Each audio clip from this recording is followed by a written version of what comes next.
Merry Christmas, Merry New Year's. Happy the Christmas, Merry birthday. Great job, Max. How was your Christmas? Yeah, really good. It's been ages since the last one we filmed. Absolutely crazy. It feels like it's only been half an hour, but time flies. It does. It really does. Yeah. Yeah. So no, I'm excited this one. I got quite a few things to talk about. I know you do as well, and we don't know I don't know what you're talking about. You don't know what I'm talking about. This will be fun. Absolutely. Absolutely. Topic of today's New Year's. So how do you approach the New Year's resolution scene? We know that there's a massive uptick in terms of total clients that we tend to see around this time. People get into PT oriented things. It's kind of like everyone goes, New Year's resolution is lose X amount of weight that we gained from the past 40 years. Because of course we gain weight over time, not over a single day. But it's an interesting time, an interesting relationship with food, and an interesting relationship with exercise as well. I'd love to explore that topic with you, Max. Is that okay? Absolutely, dude. Let's get stuck into it. Take me through one of the things we started off with me last week. Take me, what do you want to talk about first? Yo-yo diets. So you made a really great point in our Christmas podcast. Please go listen to that if you haven't, because it's a really great thing to listen to overall for holidays in general, and it's a good context for today's cast. Yo-yo diets tend to come around from that kind of Christmas break into the New Year's. New Year's resolution is, I need to go on a diet. I absolutely hate those words because it never ends up in something that is good. It always ends up in negative outcomes. We have metabolic adaptations. You lose too much muscle mass. You never regain the muscle. There's a lot of things that just generally aren't amazing from a strict diet per se. And generally when people approach it, it's not anywhere near what would be optimal. I would call it anywhere near sufficient or actually working towards your goals in any way whatsoever. But it's kind of like, if I follow this simple rule by this random podcaster or influencer, then everything is completely sorted. I'm perfectly fine. Yeah. Max, what is your experience with people and yo-yo diets? Yeah, look, I think just like I mentioned last week, it is a trap.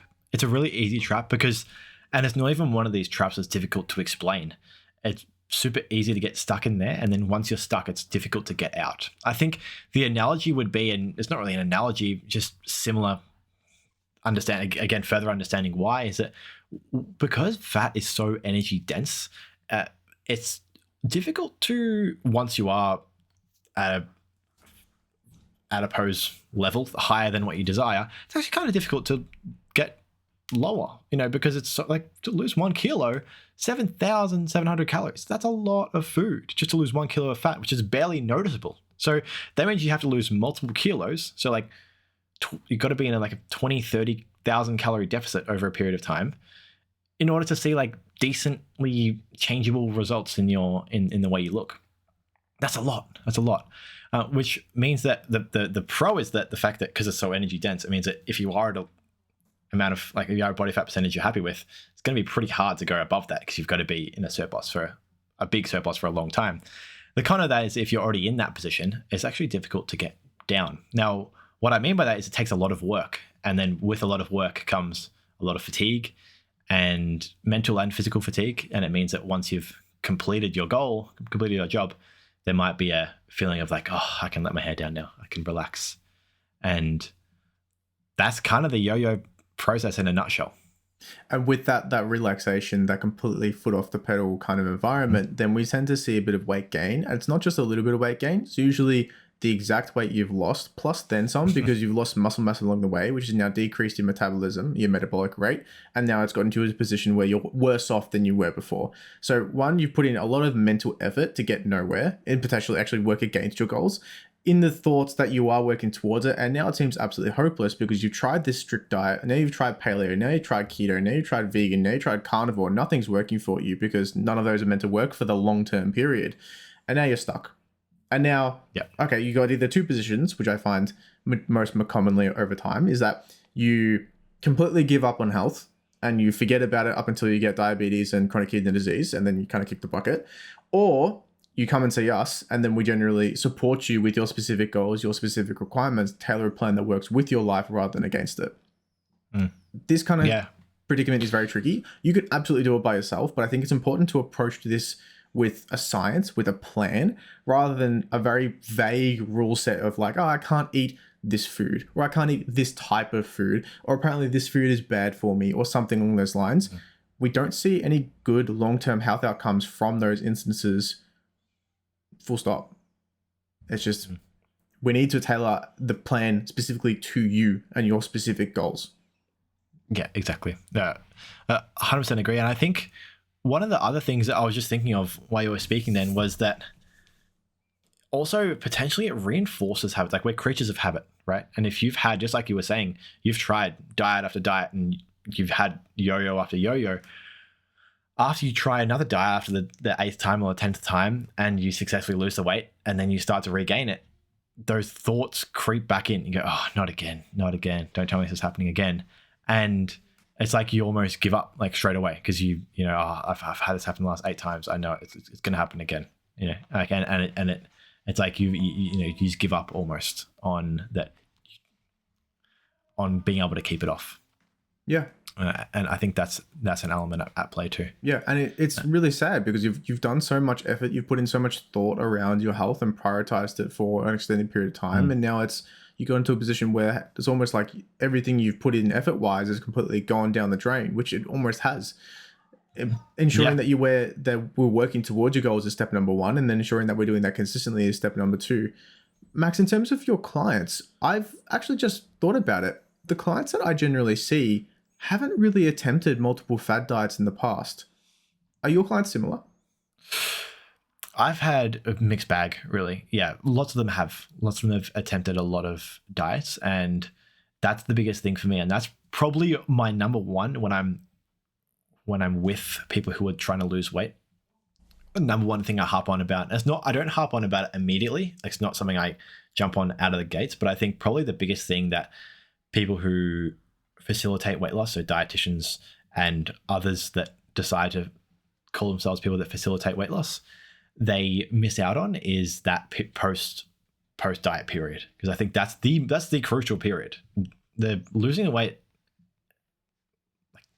You could argue that's the easy bit, where it's simple. That's the easy bit. All I need to do is this specific thing, and then yes, you will lose weight, but what happens after? Yeah. So exactly, that's the crucial period. So that's what we're harping on about. I even specifically will utilize things like, so for example, a diet break. I think, as obviously it's a break, which is great, but I really harp on about it when I'm with my clients about, that's great, this is a break, but let's also not pretend it's a break. This is like a simulation for what life's going to be like when we're not dieting anymore. You know, in 20 weeks, when we're finished with the diet, we're going to be trying to maintain our weight. This is what it will feel like, and this is what it will be like. So that's an amazing opportunity to see, like, can I do this? What does life look like when I'm just trying to maintain my weight now? Absolutely. And so there's a whole bunch of things, and that's something that I really harp on about the most, really, is about how can we ensure this is going to be long-term weight loss, because it's the number one killer. There's so many people are able to lose weight. It's super common to lose weight. The differentiator is sustained. Yeah, the ability to maintain the body composition that you want to maintain. It's that without having to strictly stay on a hyper strict diet to maintain a somewhat acceptable body composition from your perspective, and then the amount of mental impacts that has on you overall. Look, it's a age-old story that we will always bang ourselves against the wall as dietitians, where it's like, oh man, got another keto diet, got another carnivore, done another yo-yo, gone nowhere. And it's super common after that kind of New Year's resolution period. I think that's where majority of the time comes around. We start to think about, maybe I've gained a little bit of weight over the Christmas period, which again can be completely normal, but of course it depends on your goals. And then importantly, how you address this specific scenario is quite important. Guys, quick ad break. We are currently taking on clients. Click the first link in the description to explore more. Back to it. Yeah, 100%. And the thing I love about it is that it's very similar to calories in, calories out this whole period, in the sense that it's similar from like an analogy point of view to calories in, calories out, being that it's very simple in the sense that you go like, well, look, all you got to do is increase your food a little bit. You just got to increase. That's not, you were able to eat less. Like, increasing it should be easier, right? And the sense that like it adds in more balance to your life. So saying, instead of like being super strict with, you couldn't have this many discretionary choices, now you can have this many, or you can increase your portion sizes. So it seems very simple to go up to maintenance, but because it actually incorporates a lot more balance now, which is probably the biggest thing, is that now instead of it being like, because I'm happy for my clients to be on weight loss diets that are not sustainable, because I think I've ranted about this in the past in the podcast, that weight loss diets are inherently not meant to be sustainable. You know, like I'm if they're struggling on a weight loss diet, like I'm not too concerned about that, because it sometimes it's meant to be difficult. Like, well, no one ever said it was going to be easy. Yeah, but what should be easy for everyone, because otherwise you won't sustain it, is being at maintenance. Yes. If maintenance is difficult for you, major issues, major issues, because it's not a matter of if, it's a matter of when you're gonna muck up and, you know, binge potentially, or whatever it is. Rebound into what like your baseline type of dietary habits or preferences would be. And yeah, absolutely, Max. Yeah. So that's my big thing essentially, is that I want to ensure that once we get you to maintenance, that you have the knowledge enough to know that balance is good, because that's the tricky bit, in my opinion. The whole thing is similar to how people will try and nail down this super complicated topic of weight loss. Like, no, all it is calories in, calories out. I am a super nerd. Like, yeah, like fantastic, amazing work. Like, but there's a lot more nuance to this, and it's the same as like, all it is balance. When you're trying to, you know, say at maintenance, like, you just got to be balanced. Like, that's great. Like, you've been able to use one buzzword, but it's a lot more complicated than that. Absolutely. You know? The amount of arguments that I've gone in online where it's like, I used to think that absolutely, by the way, as well. It's just, just eat less and move more. It's simple. Why doesn't everybody do it? It's because it's difficult. Put the fork down. Yeah, exactly. It's just, that's not helpful. It doesn't actually pan a way for someone to move towards their goals. It's just explaining the base formula of how to get to there without having the correct things to place in the formula. It's just, it doesn't help anybody. It's way more complicated than that. And then if you have any other potential family or friends who find this kind of thing easy to them, it just makes the entire environment so stressful and not exactly a welcoming type of situation. And the gym can be a new and potentially scary environment as well. Before we jump into that, Max, I think it's really important. So you mentioned that 1 kilo of fat, meaning the fat tissue that we carry on our bodies, which is not a bad or a good thing, by the way. We need it, but was also, there has some pros and cons. 1 kilo of fat is 7,700 calories. Yep. That means that if we increase, so let's say on average, my daily energy intake is, I know I'm jumping between units. Actually, no, I'll stick with units. Let's say my average energy intake is about 2,500 calories per day. Let's say that I have 2,500 calories on a normal daily basis, but around this kind of Christmas period, just before this podcast would have come out, I now eat about 2,700 calories per day. Now, over that kind of Christmas period, I've now eaten at a surplus of 200 calories per day, which means that I've put on that energy somewhere in my body. Usually it gets stored mostly as adipose tissue, meaning fat. The same thing applies in that if you flip that scenario, all you need to do is reduce the amount of energy that you intake by your 200 below your maintenance to now get to the point where you were prior. But that's not 200 below your maintenance, that's 400 calories reduced from your current dietary intake. So that can be really easy to achieve if you plan for it in a quote unquote balanced and dietary lifestyle that works towards your goals and incorporates all the things you enjoy, but of course, prioritizing the things you need as well with low energy density foods. This is a lot easier said than done. And I think that's why if you're going for something like a rapid weight loss period, which you generally prescribe a little bit more than I do, Max, which is perfectly fine as well. If you're going for a more rapid weight loss period, being over kind of a month, 2 month, 3-4 month kind of environment, moving from like a 400 calorie to maybe now a 200 calorie deficit is a lot more sustainable because of course you're not at a significant reduction in total energy intake. Not that 400 calories is a huge amount, but it's something to some people, and a lot of people may have difficulty even with that amount. So it's important to know that just because we can do the math and we can hypothetically say, oh, you need to do this, this, and this, doesn't mean it's easy for someone to do, because of course we're dealing with people that have thoughts and processes and multiple things going on in their lives, and we need to tailor around what is your kind of specific lifestyle requiring. Yes. Yeah. No, most definitely. The child is making some funny noises. Can you hear that? Or no, I can't hear it. No. Okay, that's cool. No, 100%, man. I completely agree. Is that it is there is a little bit of math that goes on, and it's understanding that being in a deficit is difficult. That's a reality. It is difficult, and it can be easier for some, more difficult for others, and it's just heaps of variance. But yeah, as you were saying, we were talking about the training stuff, but yeah, before we just going back a little bit, because I thought of a nice analogy. I think a lot of people struggle with I think a lot of people get triggered when we say, or those who say put the fork, those who just nail it down to put the fork down are dumb. I'll see. There's one dude I follow, Dr. Arnold. Do you know what I'm talking about? Arnold Sky or something like that from Renaissance Dietitian. I know you follow him. Oh, okay. There we go. Yep. On Instagram. Names. Yeah. Anyway, do you know who I'm talking about? I think I do. Yeah.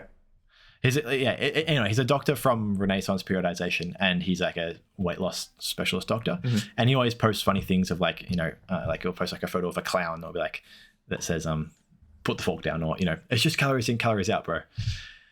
And I see a lot of people that are triggered in the comments, and I think it's triggering because they feel like, well, it is like, it literally is that simple. So like, why are you being rude to me when I'm just saying, I'm speaking facts right now? Like why are you being, you're just making fun of me for no reason? And it could feel like they're attacking, if you say that online and that's your mantra and your trope, you can feel personally attacked by that. I think the best way to think about it as to why it is a silly way to say it, and why Matthew and I would never say something like that, it would be similar to like in 2021, 24, if we went to a psychologist and the psychologist could look into your brain through her magical special glasses and see that, oh yeah, you got low dopamine. Okay, go increase dopamine. Go. Done. Session over. Yeah. And it's like that. Like the psychologist would just say that. Increase your dopamine. Bye bye. Yeah. Or you're a sport professional, and you're not having the most amazing season. Your coach comes up to you. Oh, just try harder. Yeah. Stress less. Yeah. Go. Yeah. Just stress less. Yeah. My just don't be depressed. Stop it. Yeah. Hey, psych. My anxiety is really high. Don't worry about it. See ya. Yeah. So it's kind of like that in the sense, like, yeah, obviously, no one's arguing with you. No one's saying that, like, when your anxiety is high, that no one's saying don't worry about it. Everyone knows how silly that is to say that, because it's so much more complicated than that. And the exact same thing with calories in, calories out. Everyone knows calories works. You're not saying that, and Matthew and I are going, what? You figured it out? That's crazy. After 5 years of study plus additional study and that's amazing. Some random bloke online just discovered that calories can be used for measuring and managing weight. That's insane. Awesome. So yeah, that's not, yeah. So I guess that's the point, is that there's kind of a bit of a level to it. Yeah. But no, that's cool. Cool first topic. My one is for the New Year's period, is about resolutions in general and our thoughts on them. What are your thoughts on resolutions, Matt? I think resolutions, they're a good excuse to think about delaying starting something until a certain date. So yeah, love it. It's tricky. I do it often, and I have to catch myself, because I'm like, okay, I'm really tired today. I'm a bit stressed out. I'll do my emails tomorrow. Like I'll read those emails tomorrow. It's not a big deal. I've got some time tomorrow. I can do that then. But then it comes to tomorrow, and I'm still stressed out, and I'm still tired. And this will be like hypothetical. I'm never stressed and never tired. Matthew never gets stressed. Exactly. Yeah, I'm literally like the perfect healthy kind of person. That never happens to me in the slightest. And in this kind of instance, I've now just delayed starting something to the next day. And you could almost apply the exact same scenario to, hasn't been an amazing year for me. I've gone backwards in my health a little bit. But you know what? Next year is my year. Everything will be fine next year. Coming January 1st, I'm going to have an amazing year. Everything's going to be perfect. I'm not going to be stressed at all. Going to try harder. Somehow there's going to be a magical switch that flicks, and everything in my life is just going to fall into place like a nice little Tetris block, and it's going to be perfect. And by the way, if it does, that's great. Yes, absolutely. I've actually known people that does happen. Like they'll start going to the gym January 1, and years later they're still going to the gym. Yeah. But so we're not bagging it. Yeah. By all means. Yeah. Look, to start it, full stop, is amazing. But I think we get caught up in this trap of, I'm romanticizing the idea of a New Year's resolution, and then that will be the thing that makes me move on my journey. And we find that in the vast majority of cases, it's not sustainable, in the same sense that it's a yo-yo diet. It's a yo-yo lifestyle where we're now incorporating a certain choice of decisions over potentially a holiday period, because of course January 1st tends to be still around some of the holiday period for some people. And then it's not the most sustainable process, because then, okay, work's kicked in now. And now I used to go to gym 5 days a week. I'll still try to do 3 days a week, and work's getting stressful. I'm really pushing it. Okay, I'll do 2 days a week, and then I've skipped a couple days here and there, but then family comes into the matter, and then I just don't have time for it anymore. Like, it was next year will be my year. And then the cycle repeats. Just to acknowledge that I did the weirdest sneeze ever just then. We're all good. Yeah, no, 100%, man. 100%. That's exactly the case. And I think it's interesting to know, it'd be cool to see if it's studied or not, to know where that teetering point is to when people just put it off to next year. Like, for example, you're not going to be in March, have something go wrong, be like, I'll wait it out to next year. Yeah. You probably wait till like April the 1st, if you're one of those people, April the 1st or so.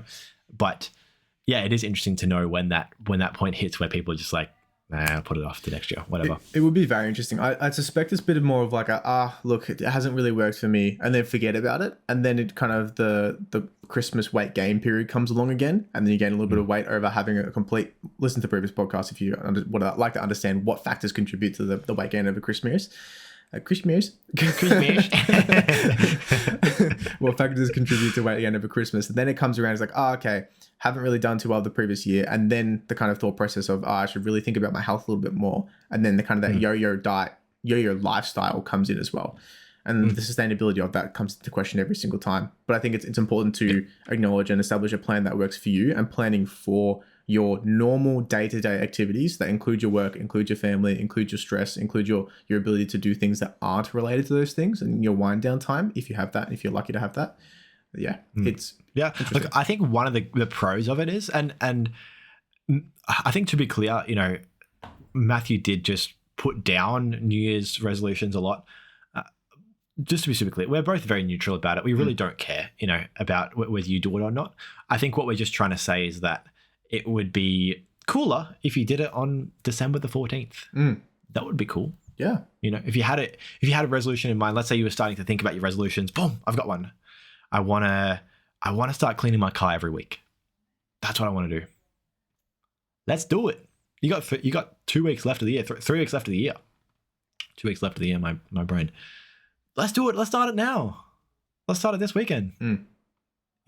So I guess that's all he's trying to say, is that, like, let's just get things going, rather than, what's the thing, like day one or one day, like, let's make this just day one. like a romanticized, or like, this is the first day I'm doing it. It's kind of like the mentality of, and I'm no means an expert in addiction or substance use or anything along these lines. We're more so focused on food management and relationship with food, but in the same sense, Matt, we do know sugar is more addictive than heroin. So, absolutely, yeah. That means you're an actually expert, because sugar is officially more addictive literally than the most experty expert in ever, because sugar is the most addictive substance that's ever come to man. And dairy, I heard, apparently. And apparently there's gluten in dairy now, and then gluten raises your inflammatory markers or something. Yeah. So that means technically we are addiction experts. Yeah. Yeah. Well, you may as well just call us doctors at this point. Exactly. Matthew, one of the things I do like about resolutions, they provide hope. I think it's really good, especially because there are a lot of people that feel hopeless out there, especially if you have entered those yo-yo phases and you've tried and you've tried and you've tried. Very understandable and totally normal feeling to feel hopeless, to feel like, man, I'm never going to do this. I'm never going to be able to lose the weight that I want to lose. Or I'm never going to be able to change this. And I think whilst it may not work, I think it does provide an amazing opportunity for hope and for people to really try and achieve that goal that they really want. Any opportunity to engage in some healthy and beneficial behaviors is a great opportunity. And I think, as much as I talk smack on romanticizing a specific day and a specific time and a specific lifestyle, I think it's important to acknowledge that if you can create some really positive habits that are consistent, that you can keep up for an extended period of time, that you can potentially reach out to additional practitioners, health support workers, mental health workers, PTs that are good. You have to search for them. Good luck. Yeah, absolutely. Absolutely. And you can find a network that really tailors towards you, create a lifestyle that works for you. And then that's amazing. That's a really great spot to be in. Really, really good. Now, this is now your baseline, and your baseline is an amazing baseline. That's like a really good solid point. That's a really great position to be in. And that initial hope was the kind of Kickstarter that kind of got it around. So there's, again, pros and cons to this type of situation. But again, it would be awesome if it was be like a, hey, it's January 15th. And I'm like, oh yeah, cool. I feel like doing something cool. Or maybe it's like March 30th. And it's like, yeah, time to kind of, it would be nice if I went for a walk right now. I think that would be good. Instead of thinking, oh yeah, walk would be good tomorrow. Or walk would be good next week. Or like, oh, I can take the dog on another time. Just doing things proactively now, even if it's like 11 o'clock at night, you're sitting in bed, just trying to have a sleep, and then your thoughts start thinking, oh, I should have gone to gym today. I'm not feeling amazing. Instead of getting up and going to gym at 11 o'clock when you're already in bed trying to wind down for the day, start planning your week. Think about, hey, okay, I may not have gone to gym today. Not the best thing, but it's not the end of the world. If I go to gym tomorrow and then maybe after that a day's break and then another day, that'll be a good balance for this week, because then I've still balanced my work, my family, my stress levels, my social life, and I'm getting some good healthy habits in. I've gone to gym 3 times out of the week compared to the 0 that I probably would have been. That's a really good balance. Like, anything is better than nothing. And then planning that thought process, providing yourself some ease and going into that sleep. 1, you're going to get a better sleep because you're going to feel better about yourself because you're planned out the next week. And then 2, you're already setting yourself up for success because you've dedicated a specific time block in your schedule to do that thing for yourself. I think that's really important to acknowledge. Even if it's something like, hey, I never have lunch and I have diabetes. Is that bad? Yeah, it probably isn't the best. So block out a time for your lunch in your day-to-day schedule. Even if you normally work through lunch, now is a time to potentially make an adjustment. Even if it's not huge, even if it's something to the equivalent of what other people will call a snack, a movement in a positive direction is still a positive influence on your health and your lifestyle overall. 100%. No, I completely agree. I think one of the interesting things about resolutions, which I really like, I saw an Instagram post on it the other day from this dude. He is he buys and sells properties. No, he just buys properties, actually. He doesn't sell them. And he did this really cool post about, I guess, like discipline in general, because he's a very, very disciplined guy. And one of the issues with resolutions, and you talk about romanticizing, I think it romanticizes planning a lot rather than doing the thing. Because on January 1, it's rare that you're actually doing the thing. It's more like I'm planning to do this, or you, for the week before, you plan your resolution, you plan what you're going to do. And his post was essentially just like a long list of, planning is not doing the thing. Thinking about it is not doing the thing. Organizing things is not doing the thing. Doing the thing is doing the thing. That like it was that more, but like more articulate than that, obviously. And like what you said, 100% is true. Like that's great that like if you're planning it out, you're, as you said, setting yourself up for success. But I think what can happen is if you've noticed you've had a lot of New Year's resolutions where you've planned, you've done all these things, and it still didn't work. Maybe just stop the planning. Just do it. When you were going to plan, do it. Like that. Like I guess that's for me. That's what I would more recommend, because sometimes. I know I am like this a little bit to some extent. I love planning it out. I love planning out my life and doing it all. And then sometimes when it comes to doing it, I don't. Yeah.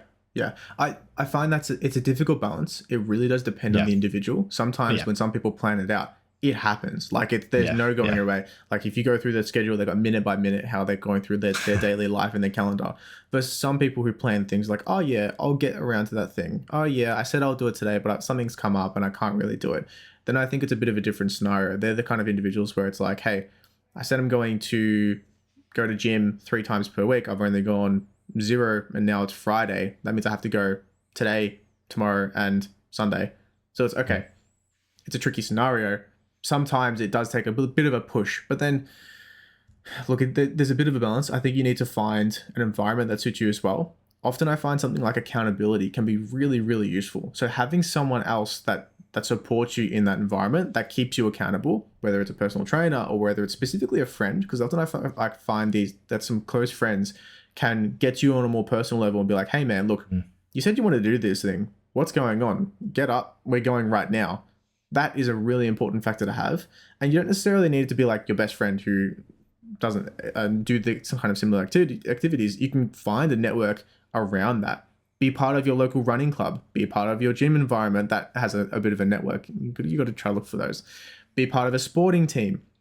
Find it that you're enjoying what you're doing. So be part of a community that supports each other and works towards your goals as a community, and then you can look forward to it. Because of course, if you're not enjoying it, if you're not looking forward to it, you don't want to be there, chances are you're not going to keep it up. Dude, 100%. We've got like a million mantras, but this is one of them. You know, if this stuff's happening, if you're finding you're not enjoying it, this isn't a matter of like toughen up and, you know, get through it. Yeah. It's a matter of, okay, we've got to change things quick because you're not going to continue this for much longer. It's literally a matter of time until you stop. Yep. No joke. No one's going to keep it going forever. Doesn't matter how hardcore you are. You have to want to do it. Yeah, you have to enjoy it. And doesn't mean you have to enjoy it every time. I like the rule of thirds, which is a third of the time you really enjoy it, a third of the time you hate it, and a third of the time you will be like, I'm indifferent about it. I think if you can get to that point, that's probably as good as it ever gets. Yeah, look, it's a good balance to have. I think that applies to a lot of different things. I think if you enjoyed any one thing too much, then you'd start to become numb to it. And it's a tricky scenario because you can't, of course, do that stuff all the time that you enjoy. And look, there's odd things here and there that absolutely apply to it. But if it's something like work, for instance, I absolutely love doing this thing. Yeah. But sometimes I'm like, oh man, I really don't want to send emails right now. It's just like, that's the last thing I want to be doing. But another third of the time, absolutely enjoy having these conversations with my clients. Another third, I'm just plodding along, doing my thing. But if you're going in, day out, I hate this, I hate this, I hate this. And then you start to think about it like, associating the word hate with whatever thing it is, be it exercise or work or some specific fruit or whatever it is. Then you've made a link where it's this equals that. Hate equals whatever you really don't like at that point in time. And that's a really tricky position to be in because now you're setting yourself up. If you ever want to do something similar to that in that instance, you can generalize the hate to something else similar, to the point where I've spoken to people in the past. It's like, I hate exercise. Like, you hate all exercise, like every single type of activity. You don't like walking, you don't like running, you don't like sports, you don't like swimming, you don't like adventures, you don't like hiking, you can do it on badminton, absolutely. You don't like ping pong. Like, even ping pong would be an amazing increase over doing absolutely nothing. Like, it can be tricky in terms of generalization from a hate position to some other things. Yeah, exactly. Yeah. And I think that can be the problem as well, Matt, if you do associate something with hate so strongly, you can be so adverse to doing anything in the realm of that whatsoever because you have that feeling towards it. You know, if you, the exercise thing, for example, you know, if you just ran until you absolutely hated it, anything that resembled anything like running, you would want to go as far away from as possible for a long, long time because you're so burnt out by it. And that's what can happen. Whereas if you just stopped when you like mildly disliked it or like a little bit over it, man, like you'd be happy to go play some soccer, even though it's like you're still running when you're soccer. Whereas if you hated it, no way am I going to go play soccer. Like that would be, I couldn't even think about that. So there's that difference as well. Yeah, just switch it to something like, even with a normal most people in the gym, they get bored of certain exercises, bored of certain movements. That's why we switch it up. You don't do just bench press for the next 50 years because that would be a little bit dry. You'd like to have some variability in that. It's a new stimulus. It's a new thing. It's an exciting thing that you can look forward to having these changes. And that's why seasonal sports tend to be so popular, is because you're not doing it the entire year round. You enjoy it for a really short amount of time, then you kind of stop it. Then you enjoy it for another short amount of time, then you switch to something else. It's good to have a bit of a balance. 100%. So Matthew, do you have any New Year's resolutions? I've never thought about it, Max. I generally don't. Is it too early? Yeah, well, no, it's not necessarily too early. Full disclosure, it is a couple weeks away. Yeah. From the, Yeah. I think most people can tell. But surely. in terms of my New Year's resolutions, it would be to continue doing what I'm currently doing. It's going to be maintaining my current progress, maintaining my current trajectory in terms of my health, in terms of my stress management, mental health, physical, maintaining our progression towards our business growing, supporting more people would be absolutely amazing because, of course, we're in this business to support people. I think that's the key factor in this scenario. And to grow our social media reach, because I think it would be awesome to have more people listen and more people weigh in and tell us when we're being stupid and provide their perspectives on things and their views and their experiences. And I think that'd be amazing. 100%, man. Yeah. That's well said. I think the biggest one is, and it sounds like a bit of a cop out. You probably didn't realize you were doing it, but he just said continue doing things. We didn't actually say anything new, Yeah. So he doesn't have any resolutions. He's just continue living. Sorry, you answered it, but you didn't. I specifically structure my New Year's resolutions in that fashion because I'm aware that creating something new for the sake of it's a magical date doesn't really work for me in particular. That's my personality. That's good. Unless I've done something and I continue to do something, I'm not really going to start it just because it's a magical day. Yeah, for sure. And that's the variation in people, right? You're a very pragmatic person. So that's the variation that you have as a particular person. How about yourself, Max? Any New Year's resos? I do. Look, I actually really, really value them a lot. They're really similar to how we were saying different for people. I actually really like them as a whole. And I think they're really valuable for me. So yeah, I do have quite a few. I like to actually get resolutions for different aspects of my life. So I kind of like to what's the word when you divide up your life into certain kind things? of compartmentalize. Just a quick ad break. We're now currently taking clients by the link in the description or via our website.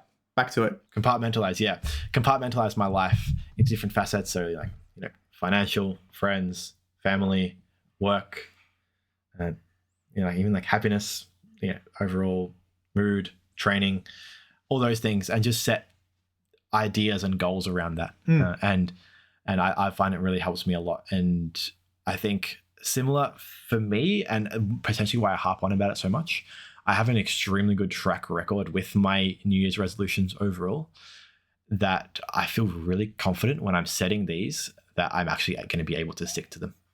And they're going to... So it's I want to set things... Firstly, I want to set things that are super achievable because I don't want to ruin my streak that I have, right? So I want to be super realistic, super achievable. And I also want to allow myself to achieve something and feel happy about that. So my goals are often lower than what I think I could achieve.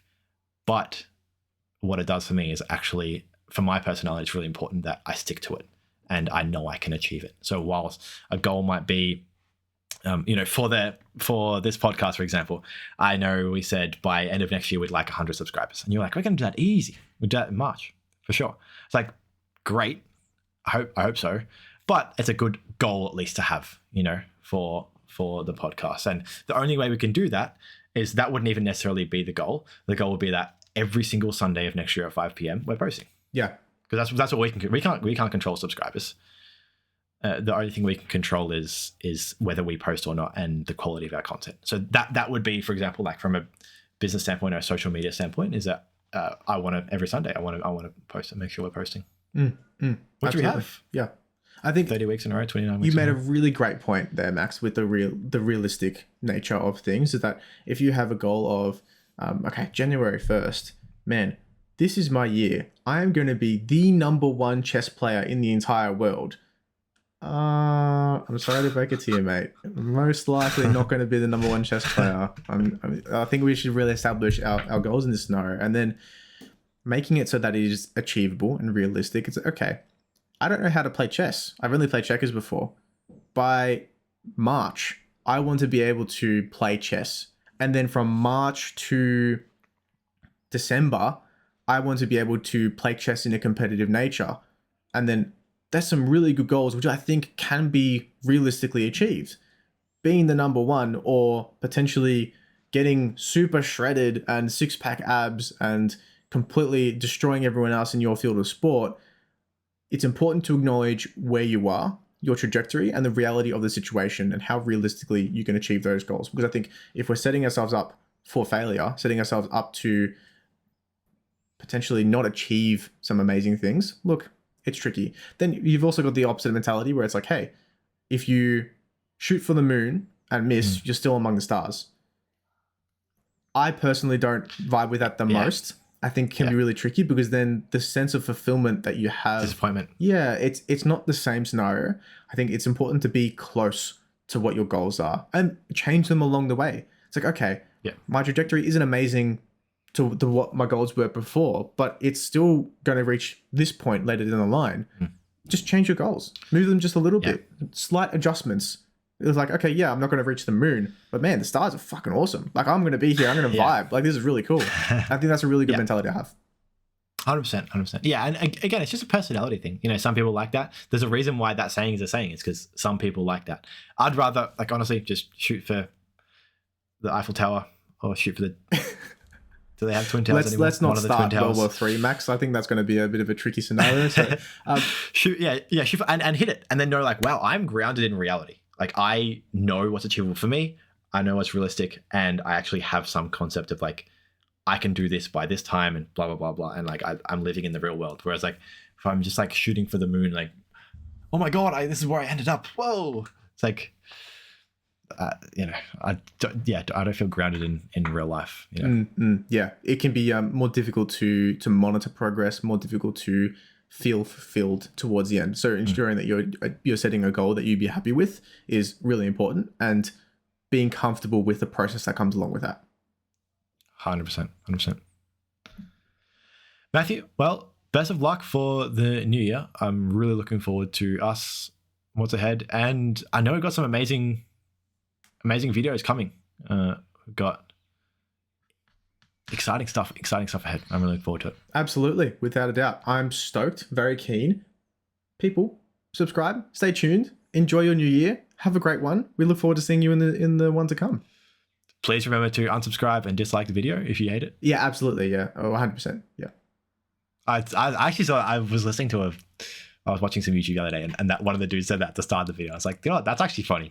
Like, everyone's begging for likes. And yeah. Look, like it if you like it. Don't like it if you don't. Please don't dislike it because we're trying to grow. I feel like dislikes ain't even that bad for the algorithm, to be honest. Honestly, I have absolutely no idea. Look, you can't even see them anymore unless you've installed like the stuff that I've installed. Dude, so crazy. That's another point I have is like, how can you tell for health practitioners online? How can you tell if someone's actually legit without having a like to dislike ratio? You got to like filter through the comments, be like, no, this is wrong, no, this is wrong, this is wrong. That takes forever. Where it's like a simple like to no like, you know. Yeah. It's a tough world out there. Thanks everyone. Have a great day. Thank you so much for listening to the R.E.A.L Health and Nutrition podcast. The sponsor of today's show is you. You support the show by listening and using our services of dietitian consultations and performance coaching. We offer in-depth one-on-one consultations to help you achieve your health and performance goals. Any random bloke online can give you a generic meal plan where we here at R.E.A.L work collaboratively with you to reach your goals, making you feel heard and including you in your journey's planning.